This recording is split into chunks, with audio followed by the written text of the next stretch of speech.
Monstar of Limbo, give me the might, the muscle, the menace of Monstar. Welcome back to the Titanium Hangar. This is Mike, and I'm coming at you from the future, talking about Silverhawks, Ultimates, Super 7, Pre-Transformation, Monstar, Limbo Mob Kingpin. So, you put some more names in that title.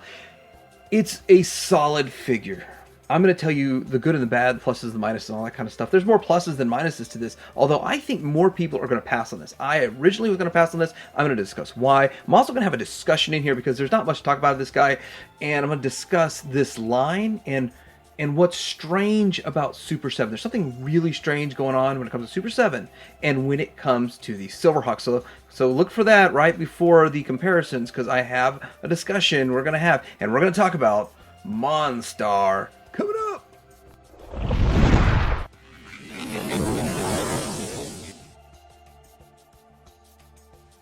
Alright, so here it is in the packaging, trying to reduce that glare. This is a wider box. It is much wider than the other ones, and I don't 100% know why, but Monstar's got to have a big box, big Monstar, and so it looks pretty good. You've got the heads, and you've got a bunch of stuff going on there. We're going to talk about all that, and the hands down here, so I think it looks good. It presents well. Here's the bio on the back of the box, and if you want to read that, take a look at it. Pretty cool, and you've got this picture of Monstar. Okay, so here he is out of his package, and his hands are all blending in. He's got 2, 4, 6, 8, 9 more hands, which is kind of strange. Kind of counterbalance there. But he's got a lot of stuff. Messing around with him just a little bit. He might be one of the better figures of this wave, although he's probably not as interesting, I guess you could say. He is a pretty cool looking figure overall, but maybe he's not as necessary, I guess you could say, as saying the transformed Monstar. But this is the pre-transformed version, and let's take a look at all of these wonderful accessories, then we'll get into the figure. This go around, I want to take a look at this little guy here, and he's like a little creature that he comes with. He's got a, is it flexible tongue in there, and some color apps to him. He looks bigger in the renders and in the render package and all that kind of stuff, so he's kind of small, but he does have quite a few paint apps on him, so it does work out. Now, I understand this little critter turns into Sky Shadow. I think that's the name, Sky Shadow. Now, this Sky Shadow is constructed in multiple parts and multiple different types of plastic, I believe, and painted differently, and then glued together, I believe. I'm believing this. Now, this is the Sky Shadow, which I can grab a vintage one real quick. Here's the vintage one, and then this is it turning into like a missile to shoot across and fire. So basically all this would tuck into this little section here, I guess, and the vintage one has an action feature. Now, we are going to get this with the main one, but kind of interesting overall. But it's kind of a flying missile, but it does look a little cockeyed, glued, a little strange. Maybe that's a QC, or maybe it's a design, or who knows? Who really knows? But still, it's cool that they included it. We're going to get one with the actual Monstar. We're going to get the one that's more like this, I believe. Or probably get 2 or 3 of them. Who knows? Anyway, getting into the hands. So we get, he already comes with these kind of gripping hands. They're like open, sort of gripping. And man, it's just so hard to get that with the lighting on there. I don't want to have it too washed out, but then, so he's got this, which I think are his best hands for this character. He really doesn't do anything in this mode. He just kind of sits around. Maybe I'll put this slightly more grabby hand on him, which, let's see, you get 2 more open grabby hand. And then, what do we get next? We get a fist and a fist. So you can have them as a fist on each side. And then you can have them point. I don't know. I like the pointing fingers. It's so rude. So let's go ahead and like have the bad guys do the rude pointing. So this is 2 more sort of gripping hands. So I don't really know exactly why he needs these gripping hands. What's he going to be gripping with these accessories? I don't know. Okay, so this is his standard head, and it looks, I mean, it's wild and crazy. It looks just like the cartoon. Back it up. And his hair was wild and crazy and kind of flowing like that everywhere. And then, so let's get it all in perspective. I'll put him somewhere where he'll stand just fine. Now, I don't want to say he has a problem standing, because I don't know, he really doesn't, but you got to find the sweet spot on these figures. Okay, so it came originally with this one here. And then he also has this one here who's yelling. I want like my porridge to be right in the middle, just right. I think the one in the middle, I swapped it out, and that's the one I like. They also have slightly different hairstyles to them to, I don't know, what frame of crazy hair waving do you want it to look like? They've covered 3 out of 1,000 different combinations, so I think it's cool that they did it. He's got some little chinny hairs on his chinny chin and stuff like that.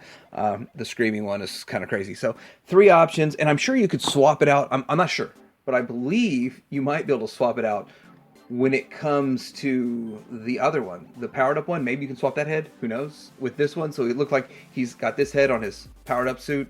Maybe. Okay, so without 1,000 different accessories to go through, I guess we'll go ahead and hit up his articulation. His head doesn't move that much because it's just so big and crazy and wild. I don't know. Would you have rather had this like a troll doll with a bunch of real hair? No. I actually like how they did it. He has the spikes on the shoulders, which will limit shoulder articulation, sadly, but it looks cool. So you're only going out to about there. And then we have some bicep swivel, and then we have a 90 at the elbow, and then we've got the hand twisting around, and then you can go in and out. And yeah, that's why they've got so many. Some of these are probably in and out, and some of them are probably up and downs. And then this is different. So I started to think that this was a body. Some of it was borrowed from one of the Thundercats figures, but I think it's all new for him. And it moves like this. And then you don't have the waist swivel, so that's all you've got.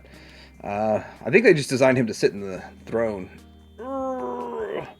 So sitting in the throne, I mean, I haven't put him in the throne, but that's kind of all you're getting out of that.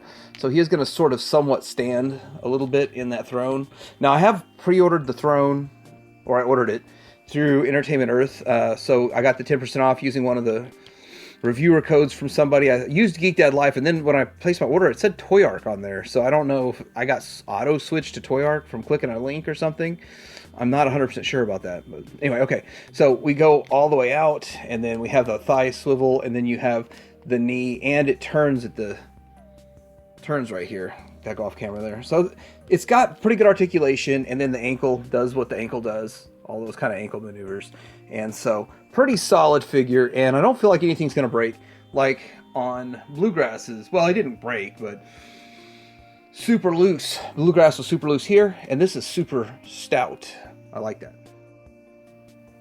So before we get into the comparisons, I'm going to go on a little bit of a discussion real quick. And this needed to be had, and since this is the last Silverhawk in Wave 2 that I'm reviewing, and we don't know, it's going to be a month, 2 months, 3 months till we get more, who knows, probably a month and a half, sometime at the end of April, we will get Wave 1, possibly. Now, the reason I picked this guy up, because I didn't want him at first, and I wasn't going to buy him at first, and I passed on his throne at first, was because of the fact that I just didn't think he was necessary. I thought he wasn't necessary in the toy line. But the more I think about it, this has never been made before. The closest we got was the vintage figure that his head flips around, and this is the pre-transformation head. And that's as close as we get, and that's a terrible head. That's just a terrible looking head overall. The thing about this figure is Super 7 goes deeper. And so there's a 2-part discussion going on here. The thing about this guy is the fact that I'm picking him up because of the fact that it might be the only time we ever see this action figure made. Now, I'm not really picking him up for value. I'm picking him up for, I just think it's kind of cool now. And the more I thought about it, the more I realized why he's so necessary. And with Super 7, Scratch is the only turtle I ever picked up for the Super 7 turtle line. From the Super 7 Ultimates, I think that the Scratch is a good idea. You make that figure. Make these really ultra rare, hard to get figures for $55. Okay, that's better than 4,000. And so I was getting that. But when it comes to this guy, I'm getting him because I just don't think there'll be another one made. And so getting into the other part of this, they haven't made reaction figures yet. Now, that's a problem. Why haven't they made reaction figures? They made reaction figures of every other toy line they've gotten involved with, but they haven't made reaction figures of this. Is it because they don't want to back metalize it? But they can. And Hasbro's even back metalizing a C-3PO. So why are they not making the reaction figures? They would almost fit in with the vintage line. The vintage line's taller, but it would almost fit in, or it would be a replacement, or that would sell like crazy hotcakes. Reaction figures of them. Why not? You know, and does it have anything to do with the way Warner Brothers is acting? And they're hitting me with copyright claims and stuff. I can imagine it would be hard to deal with them making toys. So there's just a lot to think about. And so I'm jumping on this opportunity to get all the Silverhawks I can, when I can, before either they lose a license or whatever happens. But I'm curious, though. Do you have any idea why they haven't made reaction figures yet? Okay, so my first comparison is going to be with, well, one of these guys. I'm actually going to compare to him. They're about the same because they're both pinless. And he is pinless. And I believe all of these figures are pinless. So with that, we're going to move this guy out of the way real quick so we have a little bit more space to take a look. And one thing I wanted to point out is obviously they're taller. As you can see, he's taller than him.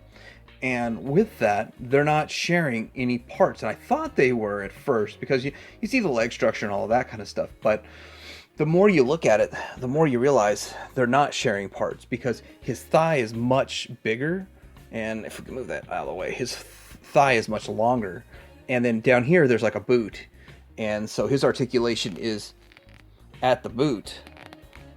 So I was starting to wonder, are they sharing any sort of part sharing on these? And it doesn't matter to me. I don't care. I don't care at all because they copied the 12-year-old body mold for most of the Thundercats for a while there. But I was just curious how he was constructed, but he is pinless and he is pretty solid more or less. I think the only thing about him is loose in the hips a little bit, but yeah, he's an all new mold. Here's next to the Super 7 Bat and the Storm Shadow, and what a jerk move of Hasbro to put out this. Well, it's a nice Storm Shadow.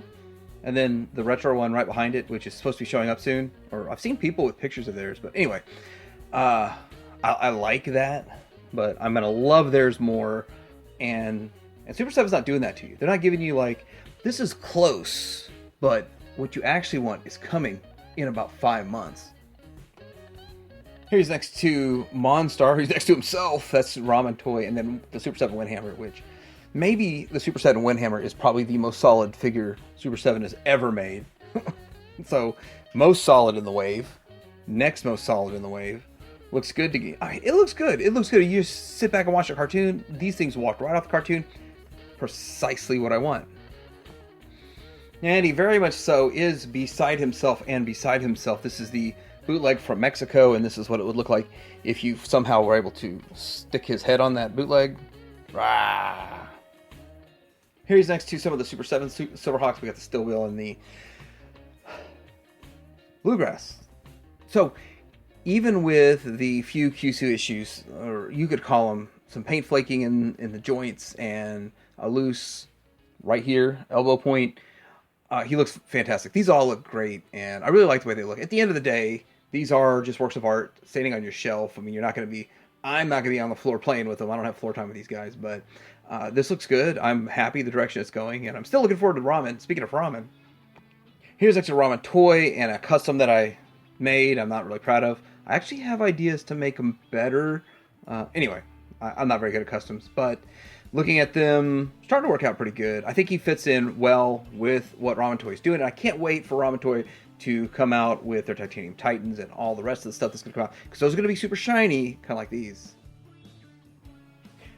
Alright, this is a display, probably how it's going to stay for the next month and a half, 2 months, till we get more Silverhawks and I have to redo it all, but I think that this looks pretty good overall, and everything blends together. It's starting to look like a wild animal rescue kind of thing going on here, but anyhow, pretty excited for both Ramen and Super 7 when it comes to Silverhawks and Centurions. This is my quick look at the pre-transformation Monstar from Super 7 Ultimates for Silverhawks, and I think it's a great figure overall, and I'm glad I didn't pass on him, because I was going to pass on this guy, and I'm glad I picked him up. There's a few cool things about him here and there. It's a character that's never been made before. I don't have any QC issues with him at all. The hips are a little bit loose, but I don't consider that a QC issue. It's not going to break. He stands just fine, so I don't see any points where he even feels like he's going to break. Popped and swapped the heads. It was a little tight, but nothing felt like it was going to break. So I feel like the bad guys are built like tanks. Windhammer was built like a tank too. So with this, the downside, the accessories, there's a lot of them, but it just doesn't feel like you get a lot. I mean, you get some heads and some hands and all that kind of stuff, but that's really the only downside for all the package that's in there. But he has a standard $55 price point, but we're used to getting a ton of really cool accessories they can do a lot with, and these are really the only accessories I care about aside from extra heads and maybe the couple of extra hands. But I want to know what you think in the comments below. Like and subscribe. Did you ever hang around?